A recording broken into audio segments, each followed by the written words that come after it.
우리 그리스도인들이 신앙생활을 하면서 복음을 엄청 많이 듣잖아요. 근데 많이 들어봤음에도 불구하고 그 복음을 잘 붙잡지 못한 상태에 빠지곤 합니다. 이것은 복음에 대한 정보 부족이 아니라 구조적 오해 때문에 발생하는 문제라고 생각이 듭니다. 핵심부터 말하게 되면 복음을 내용으로만 들었지 경험되는 구조로 이해하지 못했기 때문이죠. 그래서 우리가 복음을 들을 때 그거였는데 왜 지금까지 몰랐지? 라고 하는 그 섬광, 그 깨우침이 터지지가 않아서 신앙생활이 생활신앙에 우리가 진전이 없고 변화가 일어나지 않게 되죠. 이런 예화를 한번 들어볼 수 있을 것 같아요. 와이파이는 켜져 있는데 연결이 안 되는 사람. 우리가 어디 단체 여행을 가게 되면 호텔에 투숙을 하게 되는데 와이파이 번호를 알려주죠. 옆 사람은 될까? 왜 나는 안 되지? 와이파이는 떠져 있는데 연결이 안 된다 라고 해서 옆 사람의 그 문을 두드리는 경우가 있어요. 와이파이가 있는데 인터넷이 안 되는 경험 아마 한두 번 정도는 해보셨을 것 같아요. 보니까는 분명히 신호는 떠 있어요. 심지어는 연결됐다고도 나와요. 그런데 아무것도 안 되죠. 왜 그럴까요? 인증이 안 되었기 때문이죠. 지금 많은 그리스도인들이 이러한 상태는 아닐까 생각이 듭니다. 교회를 다니고 있어요. 그리고 기도도 하고 말씀도 듣고 읽고도 있고 암송도 하고 통독도 하고 찬양도 하지요. 그런데 삶이 바뀌지가 않아요.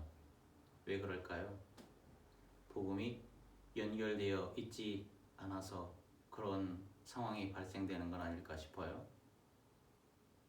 우리는 복음을 이렇게 알아왔을 거예요.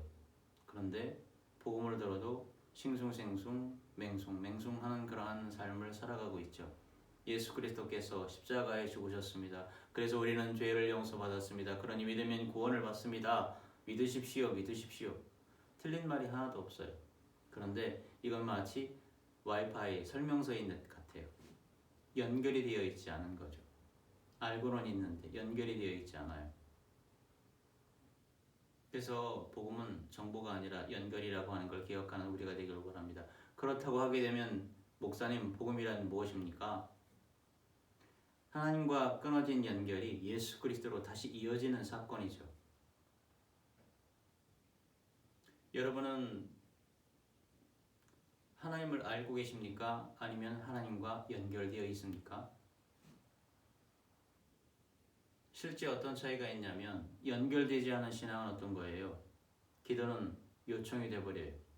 예배는 의미가 돼버려요. 의무가 돼버려요. 이사야서 1장에 나와 있는 것처럼 성전 마당만 밟고 가요. 삶은 불안하죠. 그렇다고 하게 되면 연결된 신앙이라고 하게 되면 어떤 걸까? 기도는 대화가 됩니다. 예배는 흐름이 되죠. 예배, 계시에 대한 응답이라고 할까요? 오르락 내리락 하고 하는 그런 살아있는 물결이 바로 예배죠. 그래서 일상 가운데 삶은 방향성을 갖게 됩니다. 내가 곧 길이요 진리요 생명이다라고 하는 그 예수 그리스도와 동행하는 그런 놀라운 일들이 벌어지죠. 매우 달라요. 연결될 때의 신앙과 연결되지 않을 때의 신앙이 다릅니다. 그래서 두 번째 예화를 한번 들어볼게요. 지도를 보는 사람이 있어요. 이와 반면에 길 위에 있는 사람이 있어요. 우리가 지도를 펼치죠. 여기는 병원이구나. 여기는 은행이구나. 지도를 펼치고 알아보고 쉽게 체크를 하기도 합니다. 길을 설명도 하죠. 오른쪽으로 가고 왼쪽으로 가고. 그런데 한 발짝도 움직일 수가 없어요. 왜냐하면 그거는 지도이기 때문에. 반면에 실질적으로 길 위에 있는 사람은 설명을 못해도 해설은 잘 하지 못해도 어떻게 해요? 이미 길을 가고 있죠. 여러분, 우리 성도 여러분들은 복음을 설명하는 사람입니까? 아니면 복음 위에 서 있는 사람입니까? 중요한 질문인데요. 과연 나는 복음을 설명하고 있을까? 아니면 복음 위에 서 있을까? 많은 그리스도인들이 이렇게 착각하고 있는 것 아닐까 싶습니다. 복음을 이해하면 변화될 수 있다. 복음을 알게 되면 변화될 수 있다. 아니요. 복음에 연결돼야 변화가 됩니다. 그렇다면 왜 지금까지 우리는 이것을 이해하지 못했을까요? 그 세 가지 이유가 있을 건데, 첫 번째는 복음을 교리로 배웠기 때문이에요. 머리에는 복음이 있어요. 그런데 삶에는 없어요. 또한 복음을 도덕적으로 착각해서 지금까지 우리는 이해 못한 삶을 살아왔죠. 잘 살아야 된다고 하는 부분, 이게 너무 부담이 돼요. 은혜 충만이 아니라 부담이 만땅이 되는 그러한 신앙생활을 해오고 있는 거죠. 복음을 행위 조건으로 이해하고 있지 않았나 싶기도 해요. 내가 스스로 해결해야 된다라고 하는 부분, 나의 공로가 들어가 있는데 결국은 어때요? 삶을 살아가다 보면 지치죠. 내가 왜 복음을 이해 못했을까? 교리를 배웠기 때문이다. 내가 왜 지금까지 복음을 이해하지 못했을까? 복음을 도덕으로 착각해서 그렇게 살아왔기 때문이다. 복음을 행위 조건으로 이해하고 살아왔기 때문이다. 한 줄로 정리하게 되면 복음은 내가 하나님께 가는 길이 아닙니다. 복음은 하나님이 나에게 연결되는 사건이죠. 그 주도권은 주님에게 있다고 하는 걸 기억하는 우리가 되기를 원합니다. 그래서 구약에서의 복음이라고 하는 것은 이사야서 40장에 나오죠. 아름다운 소식을 전하는 자의 그 발소리. 그 아름다운 소식은 어떤 거예요? 우리가 해방됐다. 민족 해방이다라고 하는 그 부분. 바벨론에서 이제 우리는 예루살렘으로 돌아갈 수가 있겠다고 하는 그러한 민족 해방의 복음이 구약의 복음의 시작이라고 하게 되면, 신약의 복음이라고 하는 것은 새로운 왕이 오셨다. 평강의 왕이 오셨다. 바로 나사렛 예수 그리스도이시다. 그래서 우리가 기쁘고 즐겁고 행복한 삶을 살아가는 그런 존재다. 땅에서 태어났지만 하늘에서 온 하늘의 사람이라고 하는 것. 하늘의 고귀한 혈통을 기억해서 우리 예수 그리스도께서 우리를 사랑해 주셨으니 서로 사랑하자라고 하는 그 살아가는 일, 그 바로 복음이죠. 아름다운 소식, 기쁜 소식, 은혜 충만, 그러한 선한 소식을 기억하는 우리가 되길 원합니다. 그래서 지금 여러분은 하나님을 믿고 계세요? 아니면 믿음 가운데 연결되어 있습니까? 복음은 연결임을 기억하기를 원합니다.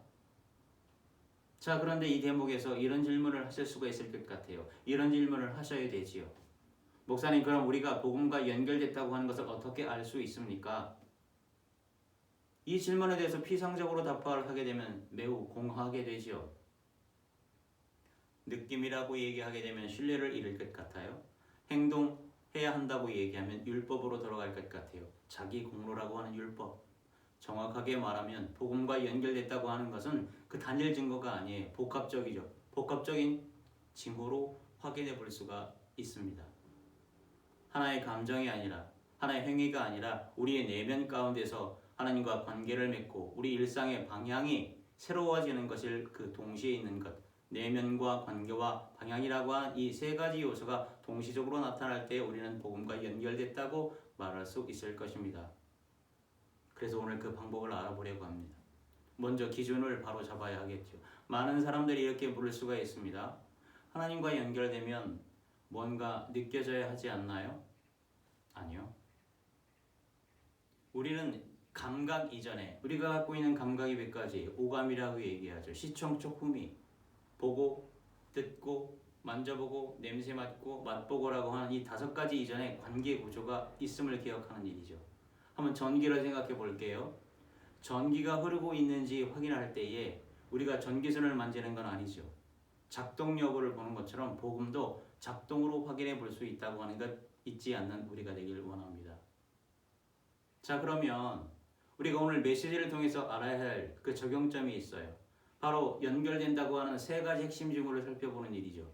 복음과 연결됐다고 하는 건데 과연 그 핵심 징후 3가지는 어떤 걸까? 첫 번째는 우리가 하나님을 개념으로 알고 있었던 건 아닌가? 하나님을 대상으로 확인해보는, 대상이 바뀌었다고 하는 걸 알아가야 되는 거죠. 이게 가장 중요해요. 연결 전에는, 복음과 연결 전에는 하나님을 어떻게 알아요? 데이터로 알아요. 정보로 알아요. 그래서 하나님을 설명해 보려고 하지만 하나님은 너무 멀리 계시죠. 그런데 연결 후라고 하게 되면 하나님은 상대가 됩니다. 말을 걸 수가 있어요. 반응을 기대하게 돼요. 그렇다면 제가 여러분에게 한번 또 묻고 싶습니다. 기도하실 때에 허공에 말하는 느낌이세요? 아니면 기도하실 때 누군가를 향하고 있다고 하는 그러한 느낌으로 기도를 하고 계십니까? 이 변화가 시작되면 이미 연결되고 있다고 하는 것으로 말할 수가 있을 겁니다. 연결됨의 징후 2번째는 죄에 대한 반응이 바뀐다고 하는 거예요. 복음과 연결되어 있으면 죄에 대한 반응이 바뀐다. 연결 전에는 죄를 지으면 숨어요. 두렵고 떨려서 나무 뒤에 숨습니다. 합리화를 하게 되지요. 무감각해져요. 근데 연결 후가 되면 뭔가 왠지 불편하죠. 깨림칙해요. 민감하게 돼요. 그리고 다시금 원래대로 돌아가고 싶은 마음이 생겨요. 회심과 회개라고 하는 그러한 작동이 시작이 되죠. 그래서 여기서 중요한 건 어떤 거냐면 죄를 안 짓는 것이 아니라 죄를 지었을 때 그대로 둘 수가 없다라고 하는 부분이에요. 이건 외부 통제가 아니라 내부에서 연결되는 그러한 반응임을 기억하는 우리가 되기를 원합니다. 또한 복음과 연결되어 있는 징후 세 번째는 어떤 걸까? 삶의 방향성이 바뀐다고 하는 거예요. 연결 전에는 어떤 것이었냐면 기준이 나였어요. 나에게 도움이 될까? 나에게 경제적인 이익이 될까? 안정감이 될까? 편할까? 근데 연결 후에는 하나님 중심이죠. 마치 마태복음 26장 39절에 예수 그리스도께서의 그 겟세마네에서 기도처럼 주의 뜻대로 하소서 나의 원대로 마시옵고 아버지 원대로 하옵소서라고 하는 그러한 방향이 바뀐다고 하는 것 기억하면서 복음과 연결됐다의 세 번째 징후를 잊지 않은 우리가 되기를 원합니다. 그래서 우리가 결정을 할 때 내가 원하는 것만 보십니까? 아니면 하나님께서 이 부분에 대해서 어떻게 보실까를 잠시 스치며 생각하고 계십니까? 그 스침이 이미 연결됐다고 하는 신호임을 잊지 않는 우리가 되길 원합니다. 자, 이 제목에서 중요한 오해 하나를 우리가 제거하고 가야 될 것 같아요. 많은 사람들이 이렇게 생각할 수가 있습니다. 확실한 순간이 있어야 연결된 거 아닌가요, 목사님? 뭔가 확실한 거, 그게 있어야 연결됐다고 우리가 느낄 텐데 이렇게 말하는 분들이 있다면 일부는 맞고 일부는 틀리다라고 그렇게 말씀드릴 수 있을 것 같아요. 어떤 사람들은 분명한 체험이 있습니다. 저 같은 경우에도 체험이 있죠. 또 어떤 사람에 대해서는 서서히 연결되는 그러한 이어짐이 있을 거예요. 그래서 중요한 것은 뭐냐면 본질은 순간적으로 연결됐다는 것이 아니라 그 연결이 지속돼야 된다고 하는 부분이죠. 이는 마치 어떤 때에 부흥성회 같은 데에 우리가 은혜 받았다고 얘기하는데 며칠이 지나게 되면 그 사람이 말짱 도루묵인 경우가 되죠. 은혜는 순간이고 은혜가 지속돼야 되는데 그래서 우리는 은혜를 기억해야 됩니다. 기도하면서 기대하면서 기록하고 훈련하는 부분이죠. 훈련이라고 하는 것은 말씀 앞에 우리가 하나님 앞에 우리를 드러낼 수 있는 그런 용기가 필요하다고 하는 것 잊지 않는 우리가 되길 원합니다. 그래서 연결됐다고 하는 것은 하나님이 과연 내 삶의 변수가 되었는가로 확인해 볼 수가 있을 거예요. 우리가 무언가를 결정하는데 하나님께서 영향을 주고 계시는가? 우리의 감정, 희로애락, 애호요락이라고 하는 그 실정, 그 감정에 영향을 미치고 있는지, 우리가 어떤 인생의 기로에 있을 때, 분기점에 있을 때, 방향을 바꿀 때 과연 연결됨으로 인해서 우리가 올바로 방향을 바꿀 수 있을지, 이 세 가지 중 하나라도 시작된다고 하게 되면 복음과 연결되어 있음을 기억하길 원합니다. 여러분에게 또 한번 질문을 드리고 싶어요. 오늘 질문이 많은데 하나님이 여러분 삶에 실제 영향을 주고 계세요? 아니면 여전히 참고사항입니까? 가장 현실적인 방법인데 한번 이 질문을 한번 던져볼 보면 좋을 것 같아요. 문제가 생겼을 때 여러분들은 가장 누구를 먼저 찾아요? 나 자신? 아니면 주변에 아는 사람들? 아니면 그 다음에 세 번째 마지막으로 하나님? 우리가 문제가 생겼을 때에 이걸 해결하기 위해서 자동 반응으로 어디로 가는지가 우리의 연결 상태에 지금 어디 있는지를 확인하게 보여주고 있죠. 문제가 생겼을 때에 누구를 먼저 찾을까? 자동적으로, 무의식적으로. 그래서 연결됐다고 하는 것은 이렇게 확인이 되는 것 아닌가 싶습니다. 하나님이 개념에서 대상이 되었는가? 죄로 인해 내가 불편한 것 아닌가? 삶의 방향이 주님께서 원하시는 아버지의 원대로 하시옵소서라고 하는 쪽으로 가고 있는 건가? 그래서 복음이 연결되면 삶이 완벽해지는 것이 아니에요, 여러분. 복음이 연결되면 하나님이 빠질 수 없는 존재가 된다고 하는 것 잊지 않는 저와 여러분이 되기를 원합니다. 내가 하나님의 형상과 모양으로 태어났다고 하는 것 기억하고 주님께서 우리를 사랑해 주셨다고 하는 것 회복하고자 하는 부분이 잊지 않게 우리의 삶의 기준이 된다고 하는 부분이죠. 그래서 오늘 우리 본문을 읽었어요. 구약의 본문은 연결이 끊어진 상태예요. 이사야서 59장 2절을 읽었습니다. 너희의 죄악이 너희와 너희 하나님 사이를 갈라놓았다. 이 본문이 결정적이죠. 왜냐하면 하나님 문제가 아니에요. 신호 문제가 아니에요. 연결이 끊어졌다, 단절됐다고 하는 부분. 이는 마치 오늘의 말씀의 제목처럼 와이파이는 살아있는데 그러나 연결이 끊겼다. 그것과 동일한 구조를 갖고 있는 것 아닙니까? 또한 우리가 신약 성경을 읽었어요. 요한복음 15장 5절을 읽었습니다. 이거는 연결이 회복된 상태를 우리에게 알려주고도 있죠. 나는 포도나무여 너희는 가지라. 나를 떠나서는 너희가 아무것도 할 수 없습니다. 이 또한 와이파이 비유의 완성이라고 볼 수 있죠. 가지는 뭐예요? 인간이죠. 나무는 어떤 겁니까? 그리스도를 말하고 있죠. 연결은 생명이 흐르고 있다라고 하는 것. 끊기게 되면 아무것도 안 된다고 하는 거예요. 이 또한 오늘의 제목과 동일한 구조를 갖고 있지요. 그래서 우리가 에베소서 2장 13절을 읽었습니다. 전에는 멀리 있던 너희가 그리스도 안에서 그리스도의 피로 가까워졌다. 거리 문제가 아니에요. 연결, 회복 문제였음을 선언하고 있는 에베소서 2장 13절의 말씀을 다시 한번 기억하길 원합니다. 여러분, 복음은 하나님과 연결돼서 그 새로운 계명대로 살아가는 능력임을 기억하길 바랍니다.